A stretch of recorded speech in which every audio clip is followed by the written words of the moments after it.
여러분 안녕하세요. 김정호의 경제TV, 오늘은 환율에 대해서 말씀을 드리려고 합니다. 환율이 그야말로 급등을 했죠. 4월 22일경 그 무렵에 1136원 그 수준이던 것이요. 지금 5월 21일에 찍고 있는데 1195원, 6원 거기를 왔다 갔다 하고 있습니다. 이런 상태가 며칠째 계속이 되고 있어요. 1195원 그런 상태로. 근데 사실 이렇게 간 이유는 정부가 개입을 시사했기 때문입니다. 정부가 이 환율이 급등을 하고 있으니까 예의주시하겠다. 그러니까 여차하면 정부가 개입을 하겠다는 거거든요. 개입한다는 얘기는 무슨 얘기냐면 정부가 갖고 있는 외환 보유고 달러들을 풀어서 시장에다가 내다 팔겠다. 즉 달러의 공급을 늘리겠다. 그래서 달러 값을 떨어뜨리겠다. 이런 이야기인 거예요. 그럴 가능성이 생겼기 때문에 지금 환율이 오르는 데에서 지금 주춤주춤하고 있는 그런 상태입니다. 만약에 이것이 없었다면 아마도 1200원 선을 저는 충분히 넘어갔을 거라고 그렇게 봐요. 달러가 이렇게 올라갑니다.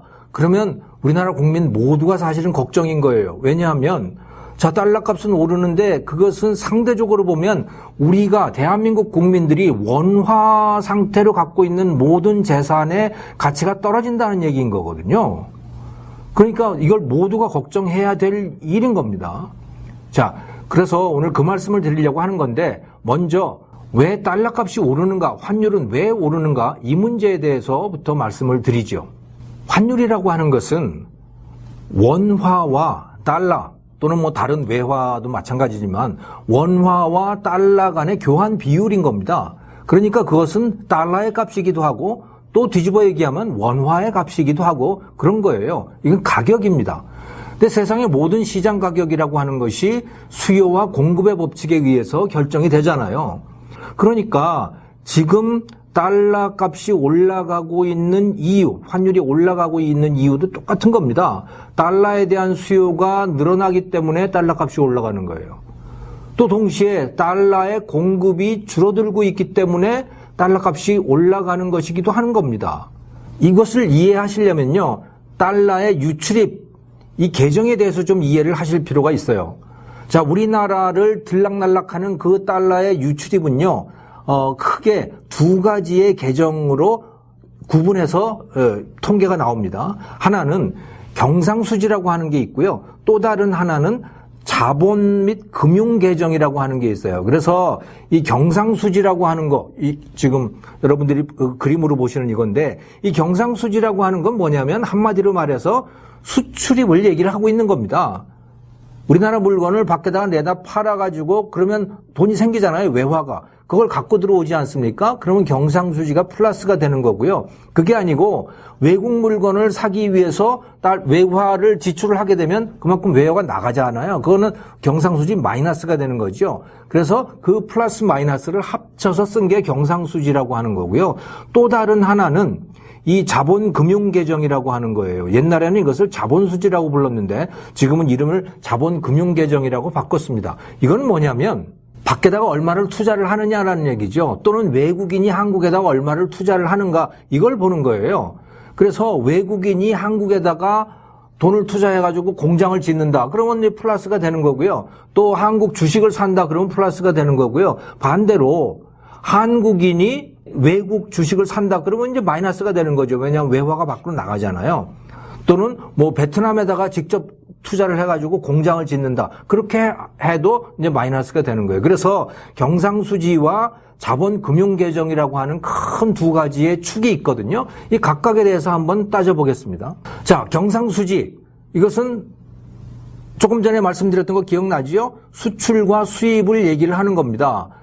경상수지는 어떠한가? 한마디로 얘기하면 경상수지는 우리나라는 계속해서 지금 플러스입니다. 그리고 올해 들어서도 계속해서 플러스예요. 그런데 우리가 여기서 착각을 하지 말아야 될 것이 있습니다. 그게 뭐냐면 수출은 계속해서 줄어들고 있어요. 이 정부 들어와가지고 그러니까 올해 들어와가지고 수출이 계속해서 줄어들고 있어요. 그 그래프에서 보시듯이 수출 증감률이라고 되어 있는 거 있잖아요. 그래서 2018년 12월부터요. 마이너스 1.7, 마이너스 6.2, 2월에는 마이너스 11.4 막 계속 줄어들고 있거든요. 또 3, 4월에는 마이너스 8% 이 정도로. 수출이 줄어들고 있는데 그러면 그만큼 달러가 들어오는 양이 줄어들잖아요. 그런데 경상수지는 어떻게 돼서 플러스가 됐을까? 그것은 수입도 줄어들었기 때문입니다. 수입도 줄어든 거예요. 그래서 밖으로 나가는 돈이 줄어든 거예요. 들어오는 돈도 줄어들었는데 그래서 경상수지는 여전히 플러스를 유지하고 있어요. 그러니까 돈이 밖으로 안 나가고 외환 보유고가 줄어들지도 않아. 그런데 그러면 달러 공급이 계속 늘어나고 있는 거 아니야? 근데 왜 그런 거지? 문제는 경상수지가 아닌 겁니다. 경상수지에 문제가 있는 게 아니고 자본 금융계정에 문제가 생기기 시작한 거예요. 무슨 얘기냐? 한국인들이 외국에 대한 투자가 늘어나기 시작한 겁니다. 뭐 베트남에다 투자한다는 건 아시잖아요. 근데 그 정도가 아니고 이제 외국 주식을 사는 거예요. 한국인들이. 왜? 이제 겁나거든. 한국에 투자하는 게 겁나는 거예요. 한국 주식을 사는 게 겁나는 거예요. 그래서 외국 주식을 사고 외국에 직접 투자를 늘리고 이렇게 되는 거죠. 자, 그래서 이것이 2019년 1사분기 한국은행의 이제 국제수지 보고서입니다. 여기 보시면 뭐라고 되어 있냐면요. 금융계정은 61.8억 달러 순자산 증가 이렇게 돼 있잖아요. 순자산 증가를 했다는 얘기는 무슨 얘기냐면 한국인이 외국의 자산을 취득을 많이 해가지고 그게 외국 사람들이 한국 자산을 취득한 것보다 61억 달러나 더 커졌다는 얘기예요. 그러니까 한국 사람들이 외국 자산을 자꾸 손에 넣는다는 얘기예요. 그러니까 외국에다가 투자한다는 얘기죠. 한마디로.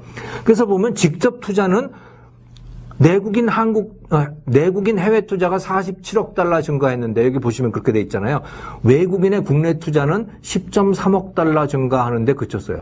그러니까 한국 사람들이 해외 투자가 굉장히 늘어난 거예요. 직접 투자가. 또 증권 투자도 마찬가지예요. 한국인들이 해외 증권을 투자한 게 55.8억 달러거든요. 그런데 외국인이 한국에 투자한 건 11.3억 달러예요. 그러니까 이것도 얼마예요? 한 44억 달러 정도를 한국인이 해외 증권 투자하는데 더 많다는 얘기죠. 외국인이 한국 투자한 것보다. 수출입에서는 문제가 생긴 게 아닌데 우리가 한국인들이 밖에다가 계속 투자를 하고 있다라고 하는 얘기예요. 그럼 밖에다가는 왜 투자를 할까요? 한국이 불안하기 때문인 거죠. 자, 한국 기업들의 상황이 어떠냐는 거예요. 한국 기업 상황 겁나는 거죠, 지금. 왜? 아니, 이유는 계속 떨어지는데 인건비는 계속 증가하고 있잖아요. 최저임금이니 무슨 뭐 고용을 늘리라 그래가지고. 그래서 기업의 이윤이 계속 줄어들고 있어요. 그게 지표로 계속 나타나고 있거든요. 그러니 주가가 어떻게 됐어요? 한국 주가는 계속 떨어지게 되는 거죠. 그러니까 한국 기업에다가 투자하는 게 불안해지는 거예요. 그래서 외국에다가 투자를 하는 거죠. 사실은 저는 잘하고 있는 거라고 봐요. 왜? 한국에다 투자했다가 망하면 그거 어떡할 거예요? 네. 이렇게라도 해서 한국인의 재산을 지키고 있는 거라고 보시면 되는 거죠. 네. 한국인의 해외 투자가 늘어나고 있다라고 하는 사실은요, 이 국제수지 보고서뿐만이 아니고 그 한국예탁결제원의 그 통계에도 드러나고 있어요. 그래서 국내 투자자들이 해외 펀드 증권 투자를 한 그 규모가 어떻게 되느냐? 2019년 5월 3일 이 그래프에 있잖아요. 이게 보시면 199조 1280억 원으로 해가지고 이게 계속해서 증가하고 있어요. 이제 국내에다가 투자하는 게 굉장히 불안하다는 얘기인 거죠. 네. 근데 여러분 좀 의아하실 것도 있을 것 같아요. 왜? 아니, 신문에 보니까 또 TV에서 보니까 2018년에 외국인의 한국인 해외 직접 투자가 269억 달러로 해가지고 역대 최대라고 그러던데 이게 지금 무슨 말이야? 이것은요, 2018년까지 그랬던 것이고요. 점점 줄어들어가지고 지금은 이제 한국인의 해외 투자가 압도적으로 더 많아지는 그런 상황으로 가고 있는 겁니다. 그런데 제가 주식 말씀을 드렸지만 주식뿐만이 그런 게 아니에요. 채권도 마찬가지입니다. 한국의 국채 같은 거를 한번 생각을 해보자고요. 국채. 그거는 정부의 신용이잖아요. 그러니까 국가가 발행하는 채권인 거죠. 그 국채 가격은 어떻게 될 것인가? 저는 이것도 떨어질 거라고 봐요. 왜냐하면 자, 성장률이 지금 떨어지고 있잖아요. 그래프에서 보시듯이 한국의 경제 성장률이 2019년 1분기에 마이너스가 돼버렸어요. 저는 이런 것이 1분기에 그칠 거라고 생각지 않아요. 진짜 마이너스 성장하는 이것이 고착될 가능성이 매우 높습니다. 이렇게 된다는 얘기는 무슨 얘기냐면 세금을 걷기도 어렵다는 얘기가 되는 거거든요. 왜? 성장을 해야 소득이 나와야 세금도 걷을 거 아니에요? 세금 걷기도 어려워져요. 세금 걷기는 어려운데 정부는 계속 지출을 하겠다고 지출을 계속 팽창시키겠다 그러잖아요. 그래서 내년에는 뭐 500조 원을 쓰겠다고 그러는 거 아닙니까? 예. 자, 그러면 세금은 성장률이 저하가 돼가지고 세수는 아마도 잘 늘어나지 않을 것 같은데 지출은 계속 늘어나면 어떻게 되겠어요? 그럼 국가 부채가 계속 늘어날 수밖에 없잖아요. 국가 부채가 늘어나게 되면요. 점점 국가 신용이 떨어지게 됩니다. 지금 국가 신용 별 문제 없어요. 근데 그것이 국가 부채가 늘어날수록 국가 신용이 떨어지게 되고 그러면 국가가 발행하는 채권의 값도 떨어지게 돼요. 높은 이자를 줘야 되는 거죠. 그러면 지금 한국의 국채에 대해서 투자하는 것 이것도 굉장히 꺼려지는 거 아니겠어요? 왜 앞으로 값이 떨어질 것 같으니까. 그럼 어떻게 해야 되느냐? 국내 투자는 지금 굉장히 다 불안한 상황이 되는 거예요. 그래서 해외로 다 나가는 거죠. 왜 환율이 오르는가에 대한 진단을 종합해보면 그런 겁니다. 경상수지 그 자체로는 문제가 없다. 문제는 자본금융개정에서 문제가 생기고 있는 거다. 자본금융개정에서 생기는 문제의 그 근본 이유는 한국의 성장률이, 한국 기업들의 이윤율이 지속적으로 낮아지기 때문이에요. 그래서 한국에 투자하기가 매우 불안해지는 거죠. 또 한국 정부의 국가 부채가 계속 늘어날 것 같은 거예요. 그러니까 한국의 국채에다가 투자하기도 불안한 거예요. 밖으로 투자를 늘리게 되고 그것 때문에 환율이 올라가게 된다. 왜? 달러가 빠져나가니까. 한국인들이 갖고 있는 달러가 밖으로 빠져나가게 되니까 그렇다는 얘기입니다. 자, 그러면 앞으로는 어떻게 될 것인가? 저는 앞으로 상황이 나아질 거라고 보지 않습니다. 한국 경제, 한국 기업들의 상황은 점점 더 나빠질 거라고 봐요. 그러면 한국의 투자 여건, 한국에 대해서 투자하려고 하는 사람은 점점 줄어들 것이고요. 예. 그래서 자본금융개정에서는 계속해서 마이너스가 나올 거다. 그 마이너스는 훨씬 더 커질 거다. 자, 그러면 이 경상수지는 어떻게 될 것이냐? 저는 경상수지에서도 수출이 뭐 좀 늘어나기는 할 거라고 봐요. 왜냐하면 환율이 이렇게 되니까 수출은 조금 늘어날 수도 있다. 그런데 자본이 빠져나가는 것을 채울 정도는 분명히 아닐 것이다. 이렇게 봅니다.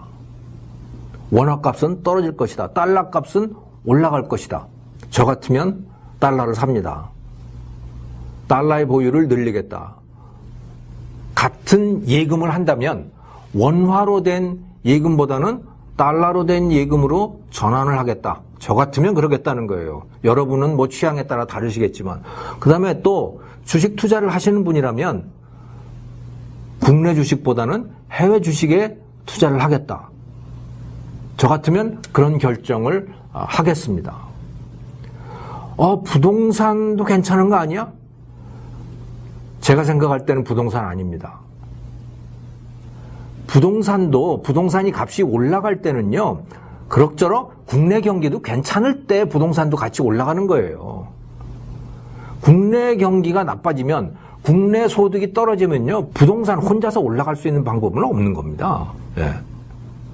뭐 국지적으로 어느 뭐 강남 일부가 올라가거나 이런 건 모르겠는데 전반적으로 보면 국내 소득이 떨어지면, 국내 소득 증가율이 낮아지면 그러면 부동산도 같이 낮아진다고 봐요. 사실은 이게 부동산이든 뭐든 간에 대한민국 국내에 묶여있는 자산들은요, 이거는 성장률이 낮아지게 되면 같이 값이 낮아질 수밖에 없습니다. 네. 그래서 대한민국에 묶여있지 않은 자산에 투자를 해야 되는 거죠. 그게 기본적인 원리라고 저는 봐요. 자, 제가 이런 말을 하면 좀 사실은 뭐 저도 기분이 좀 좋지는 않아요. 왜냐? 이거 대한민국을 배신하는 거 아니야? 한국 기업 주식을 사는 게 아니고 해외 기업 주식을 사고 말이지 한국 돈을 사는 게 아니고 외국 돈을 사라고 하면 이거 대한민국을 배신하는 거 아니야? 저는 그렇다고 생각지 않아요. 그건 배신의 문제가 아니다. 지금 한국에 투자를 하게 되면요. 이건 밑빠진 독에 물 붓기입니다. 같이 망하는 거예요. 지금 한국에다가 투자를 하면 저는 같이 망하는 거라고 봐요. 왜? 망하는 기업들에다가 투자를 하면 그거는 제대로 된 결정이 아닌 거죠. 저는 한국에 언제 투자를 해야 되느냐? 한국의 시스템이 제대로 됐을 때, 한국의 시장 경제 체제가 제대로 작동을 할 때, 그때 투자를 해야 된다고 봐요. 그런데 지금 같이 망해버리면요, 나중에 투자하고 말 그 돈도 다 없어져 버리잖아요. 그러니까 저는 지금은 달러를 사고 외국 주식을 사고 그렇게 해서 돈을 보존을 하고 있어야 된다는 거죠. 그래서 재산을 지키고 있어야 된다. 나중에 그래서 체제가 바뀌고 한국인들이 제정신이 돌아와가지고 그래서 시장경제 체제를 제대로 하게 되었을 때 그때 그 돈을 갖고 들어와서 한국에 투자를 하고 한국을 다시 부흥시켜야 된다고 생각을 합니다. 저 참 이런 이야기를 하면서 썩 기분은 좋지는 않습니다만은 제가 경제학자로서 나름대로 여러분들께 드릴 수 있는 충언이고 또 고언입니다. 오늘 여러분들께 환율에 대해서 말씀을 드렸습니다. 감사합니다.